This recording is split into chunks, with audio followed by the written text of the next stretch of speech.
Hi everyone, my name is Alek. I'm a React Native developer here at Software Mansion.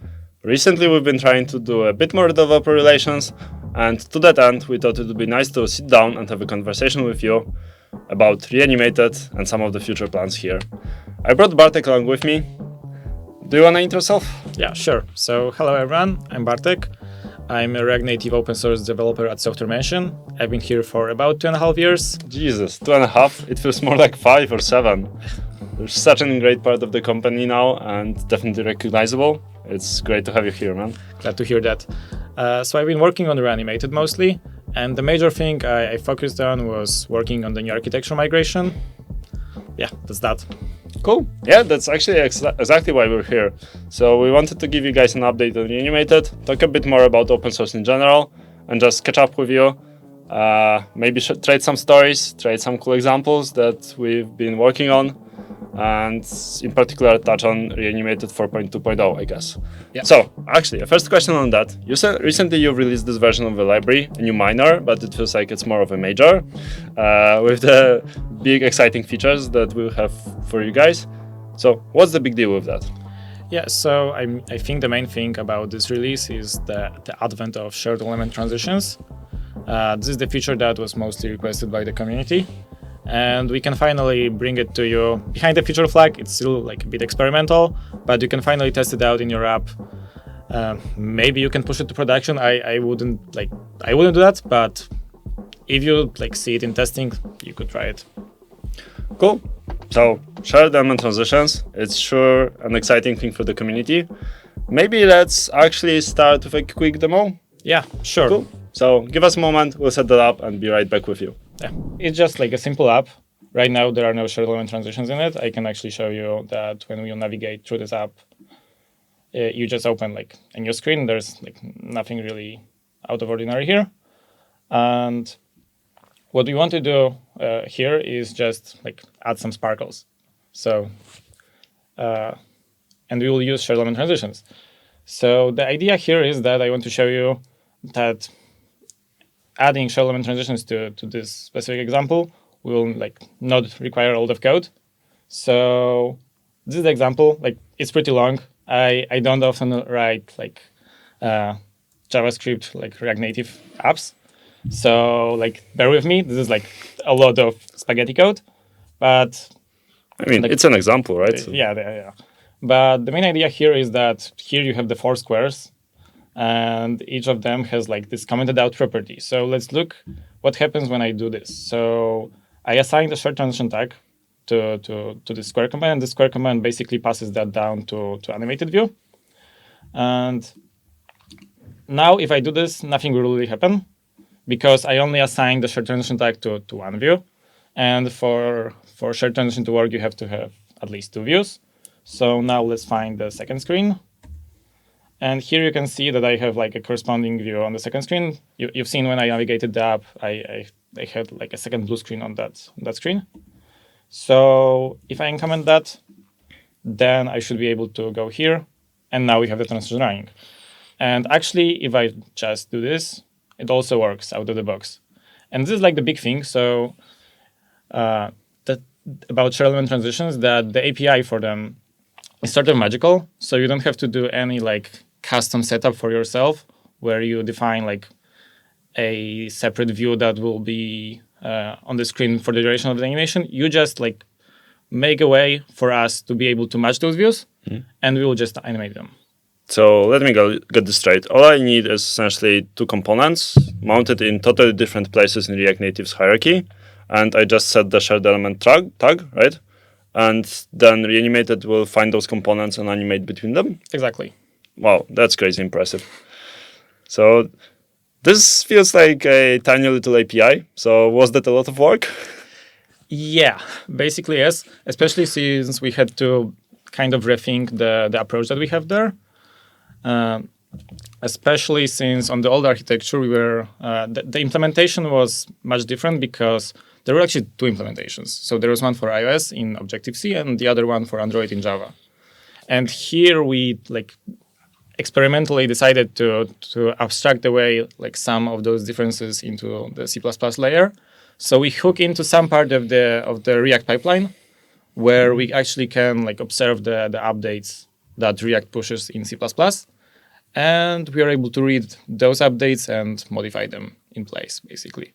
And this way, we are actually able to make the animation work without like succumbing to doing a platform code.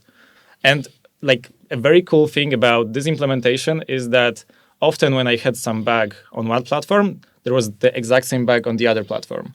And this sounds a bit weird, but that it was a very good feeling because like I would only have to fix this bug once. And there are like not too many differences between the platforms. So it sounds like the idea with rewrites of a lot of the underlying React Native infrastructure to C++ actually benefits you here. Yeah. You can just write for a single platform, even though it's a fairly low-level native API. You kind of get a lot of stuff for free. Yeah, and if we ever like get away from some escape hatches that we had to do for like those two platforms that we currently support, there is like theoretically no boundary for what platforms could we actually implement shared element transitions for. That sounds a bit like a sneak peek for some platform, or just a theoretical. It's theoretical. Very theoretical. Yeah, but it could work. Yeah, Like, I mean, I think that there are like very small changes that have to be done for this to work, for example, on macOS, which we support in Reanimated. yeah, and we've seen a lot of community effort. And I mean, I've also built an approach myself where you try to do this strictly in JavaScript. Yeah. And then it always breaks down in some minor way. Or you need to do a lot of assumptions about your screen structure or about kind of how you lay out your components. And this kind of works magically, right? Yeah, so I am not opposed to having like a solution in JavaScript for your specific use case. That's great. If it works for you, then that's cool. And you can actually like have it be like you want. But this solution is like very general and it's kind of like brainless. You just plug in those string values there and it will be matched. You can also define like some animation function for this to actually be interpolated with that. Cool. Yeah, that's very cool. I have another follow-up question. You're showing this in terms of a navigation structure, so I think you have some native screens here. Yeah. So the current assumption here is that this works only with React Native screens. So what we do is we basically traverse the UI tree, and we see that the current active screen changed, and it has to be the screen from React Native screens. And if that happened, then we run the animation. We try to match the views on those two screens and animate them.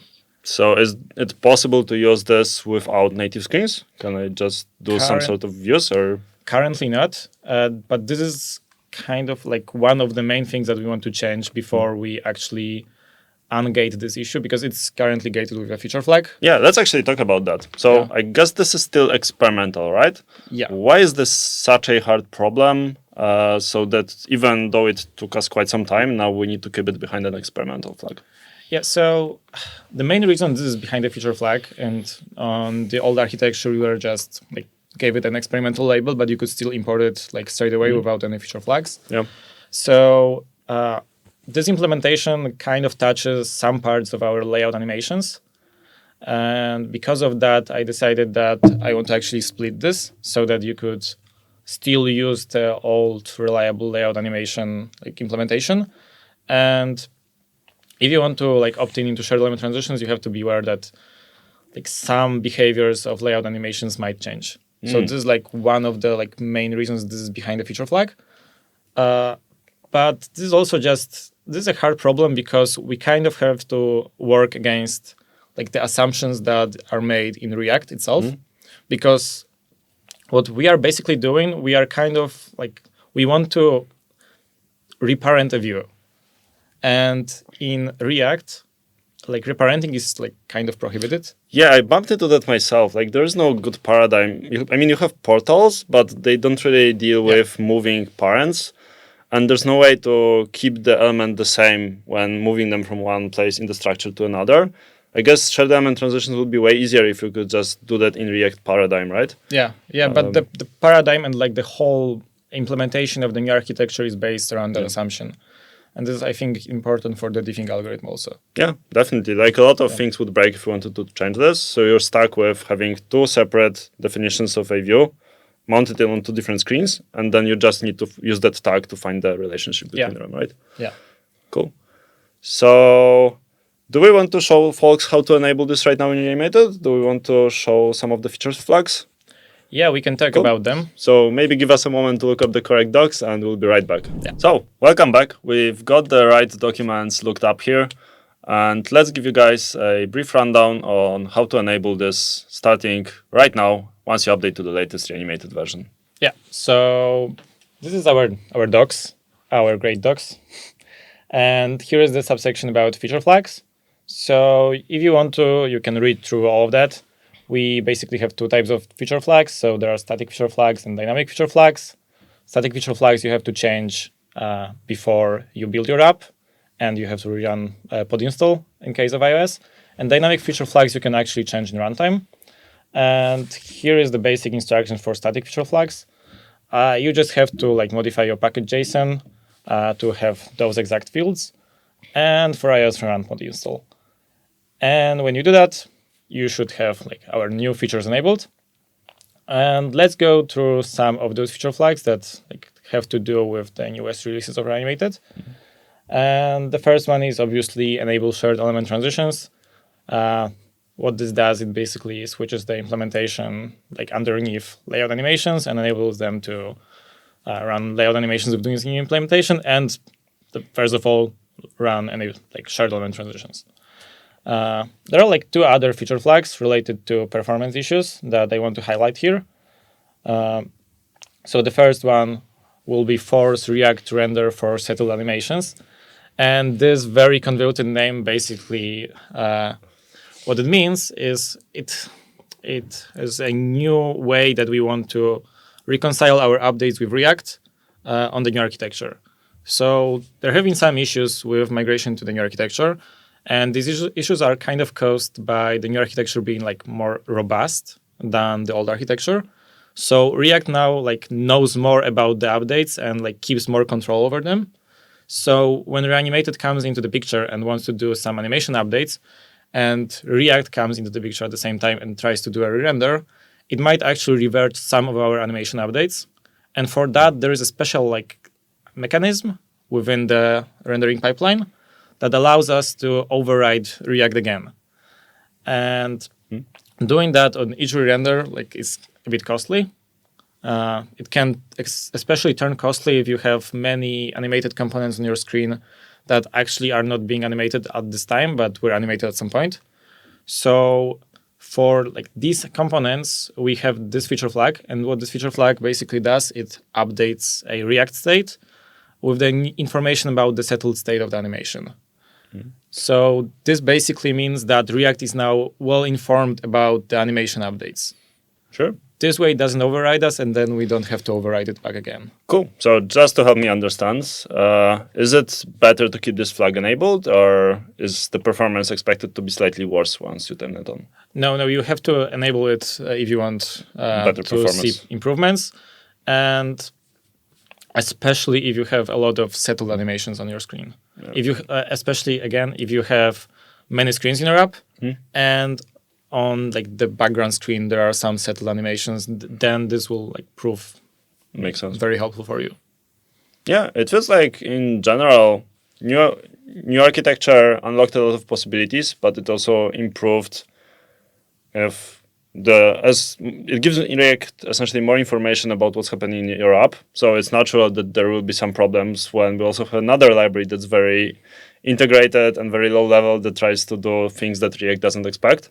But we've been closely working together with the industry partners just to make the experience as good as possible. And this is just another step in that evolution on working together with the framework rather than trying to work against it, right?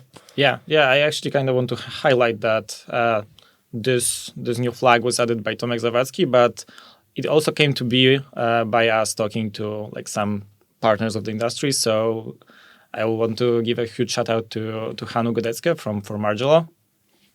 Yeah, appreciate you guys. Yeah, it's good that open source works. Cool. So any more feature flags to go through? Yeah.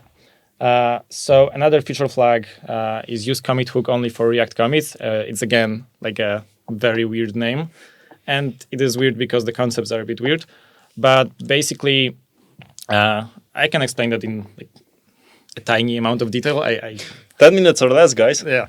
Yeah, let's hear it. It's really interesting. So the idea here is that whenever React does some rendering updates, it goes through the commit, and commit is like just a function in C++, basically, in this case.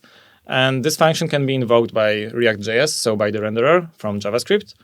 But this function can also be applied when there is some internal C++ state updates. So there is no JavaScript involved there.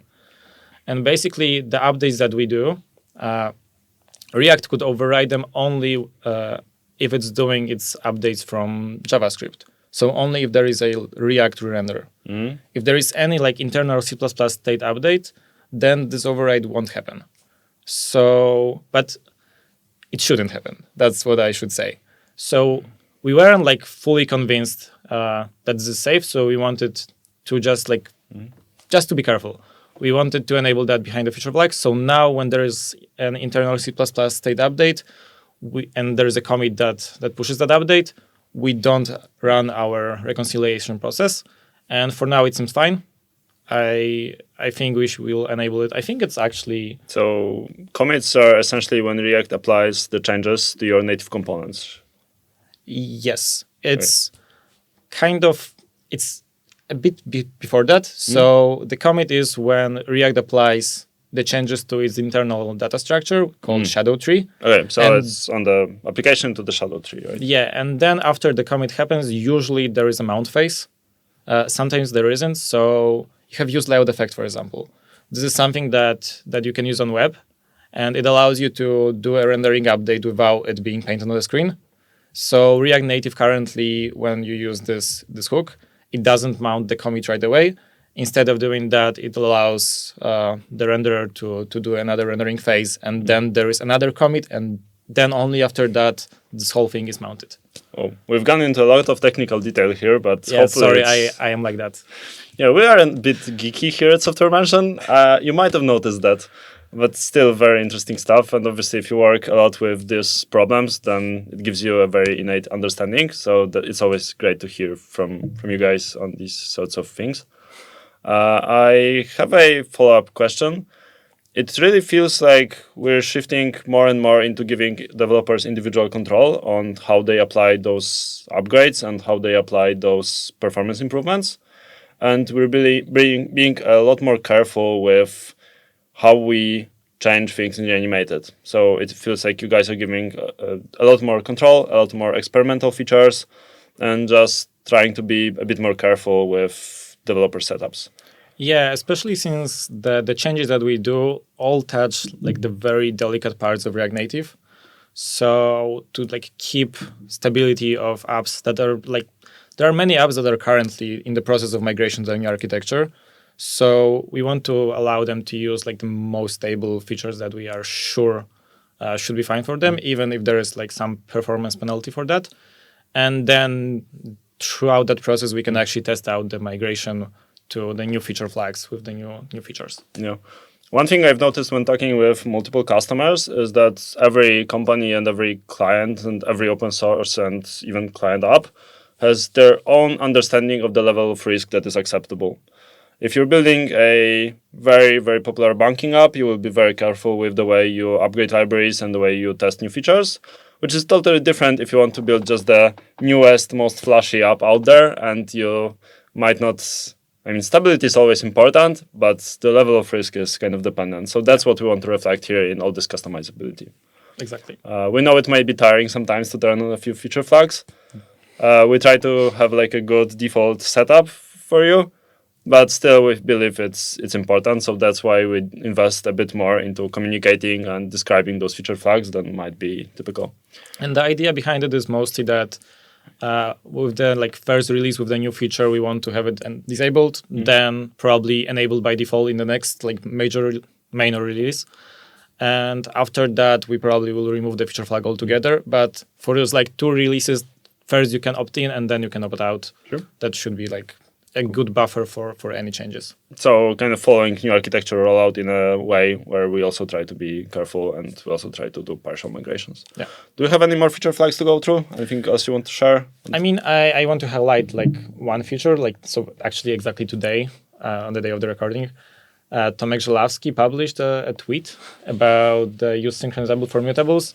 It's another feature flag that is performance oriented. So, and it is a big win for lower class Android devices. And I think this actually was, this one was inspired by Janik. So the change here is basically that we use like a different synchronization mechanism for the shared value. So this is kind of more on the JavaScript side of Reanimated. And this new synchronization mechanism allows us to basically skip some expensive lookups in our internal data structures for the first reading of shared values. So like it basically boils down to the fact that when you first render a components that use shared values, it should be faster. When you first render components that use shared values, all right, then the lookup doesn't happen, I guess, Yeah, or it happens it without doesn't do expensive synchronization. It goes through like a less expensive phase. Okay, makes sense. Yeah.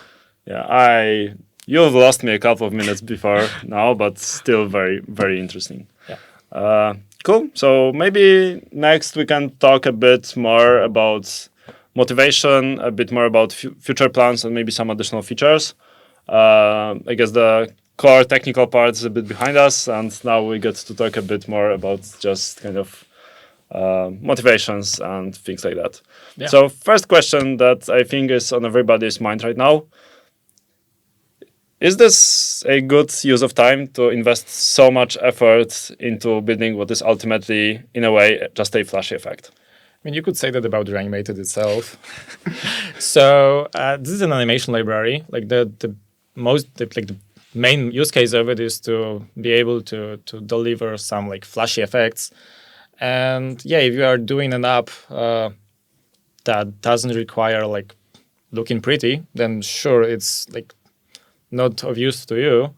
But many of the apps that are currently winning the prizes for best apps like have some very cool effects and like they're nice to look at. So I think that as animations go, the implementation of shared transitions is like just a part of the process. Yeah. Yeah, I feel that there are a couple of areas that we kind of want to touch on with this.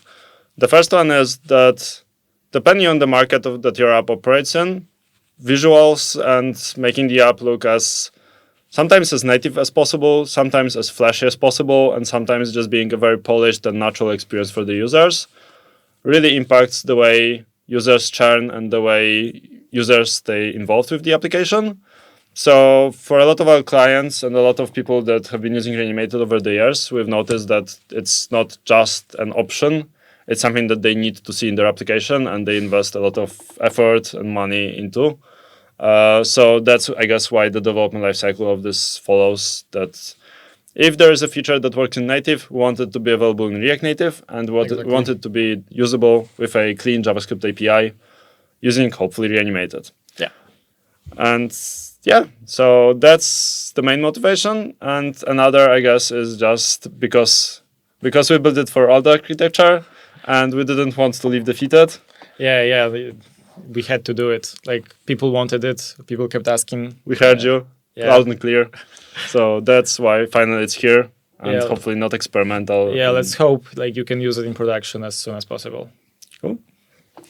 So do we have any future plans? Future plans for shared element transitions? I mean, obviously production stability, but yeah, definitely. But like the main thing that we also want to like touch on is kind of decoupling from React Native screens. So currently we basically treat the screen as the container that decides whether we changed the context and have to do the like view matching and run the transition. So like the idea would be that maybe we could build a separate native component for that. That would be like this sort of a boundary. And then screens could, or the navigation library could use that to like mark the boundary of the shared transition. And then what could happen, you could actually like use this boundary yourself and have shared transitions run within one screen without like React Native screens altogether. So you could maybe build a screen where you have an upper half and a lower half, and then you move a component from the top to the bottom just with using these boundaries. Yeah. That feels very similar to the way we structured React Native screens. It's also like a navigation primitive that can be used by different libraries, and it's just like a very low level API. Yeah. Instead of coupling that into just native navigation, right? Yeah, and this has like one kind of invisible benefit, which is currently in Reanimated. What I have to do to like access some React Native screens functionalities, I have to include the headers of like the C++ file from React Native screens, and this would be like trivial because we just like do a check like with the compiler if that's available. But currently, like we released, as Software mentioned, the React Native repo. So it's a project that allows you to use pre-built binaries for your React Native libraries. And the problem is that when you pre-build those libraries, you don't actually know like which libraries are used together. So in the process of building those pre-built binaries, actually Reanimated will not know whether the screens package is included or not. So it just won't work. That makes sense. Yeah, unless we like do a special treatment for Reanimated and screens in RN repo, and this actually like blows up the complexity of that project like tremendously. So the idea here is that this would also help like decoupling. Yeah, in general, it feels like a very common ecosystem theme that the more your libraries are coupled and depend on one another, the harder it is to build a lot of the underlying infrastructure. That's something that we've also seen with Expo SDK package releases, is that the more libraries depend on each other, the harder it is just to maintain kind of updates, maintain a lot of the CIs that we do for publishing packages, and it just blows up the complexity significantly. Yeah, even just tracking which feature can go out before another library is updated is a very hard problem for us. So definitely decoupling that would be, I didn't even think about it to be honest, but it's definitely like a meaningful benefit. Yeah, we had some discussions about this with the guys working on the project. Yeah, it feels like something that would be very hard to predict until you actually bump into the problem, and then that kind of drives the coupling, that drives the innovation. Yeah, it was them that approached me basically because they were looking up at Reanimated and checking whether we do like some things that would be unsafe for them. Yeah, and they saw that. So makes sense. Yeah. Cool. So leaving shadow element transitions aside for a moment, what's the second big thing that you're actually excited about with these releases? So this year we did like a bunch of changes. So the biggest thing was basically releasing Reanimated 4. And with Reanimated 4, like many things happened. So we released CSS animations and transitions, like to the tune of going more for web standards. And like that's our contribution to that. But also a big part of that was that we dropped the old architecture with Reanimated 4. And there are like two main reasons, I think, for that. The first one was that implementing CSS animations and transitions would basically be a completely different task if we had to do it for the old architecture. This is like highly coupled with how we push the updates on the new architecture. It could be done probably there, but it would require a lot of more work and to have it polished the way it is now. And also we wanted to migrate to the new architecture because like that's the thing that has to happen. And that's the push that we have to support, is that the new architecture has to become the new default. Yeah. So that like everyone can keep working on like one React Native and not two React Natives, basically. Yeah, it feels like we've been doing a lot of work, the entire community, I mean, obviously. We've been doing a lot of work on migrating all of these components to new architecture, making them supported. And now we get to the point where we can actually reap benefits from that, and we get to drop a lot of this legacy code.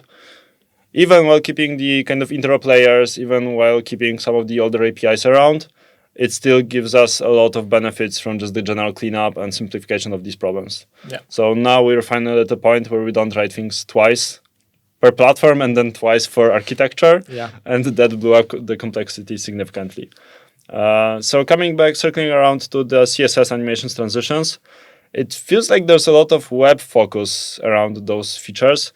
How should we think about the roadmap for Reanimated and what the general direction maybe you'd like to see it go? Maybe some of these features signify?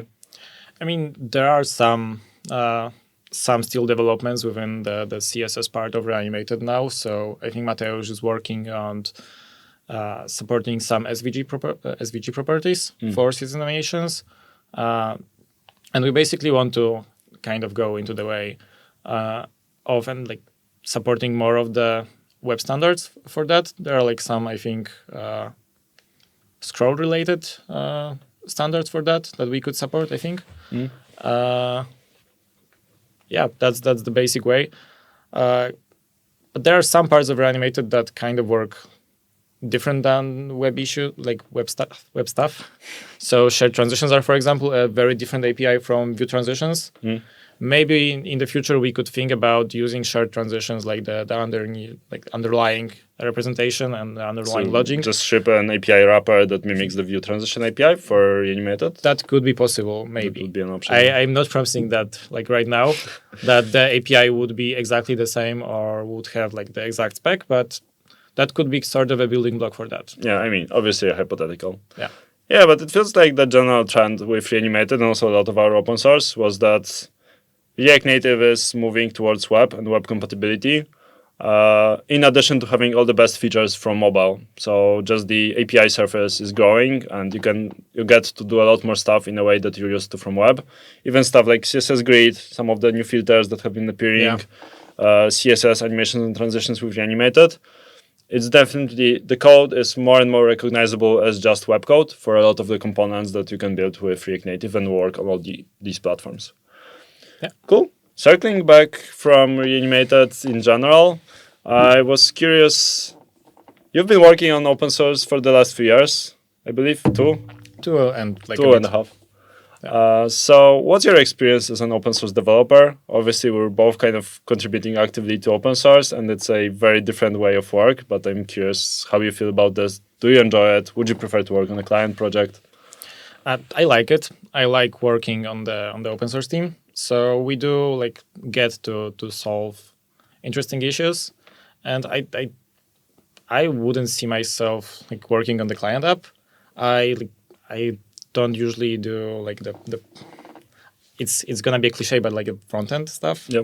I'm not used to that. I definitely I think I would like to like someday like get more into that to basically see what we need to do, like what is needed for Reanimated. But currently like we have a lot of stuff already to solve, and like Yeah, I think we went in from different backgrounds. So you were always more of a lower level infrastructure engineer, and front end is just an addition that you need to do sometimes to test things out.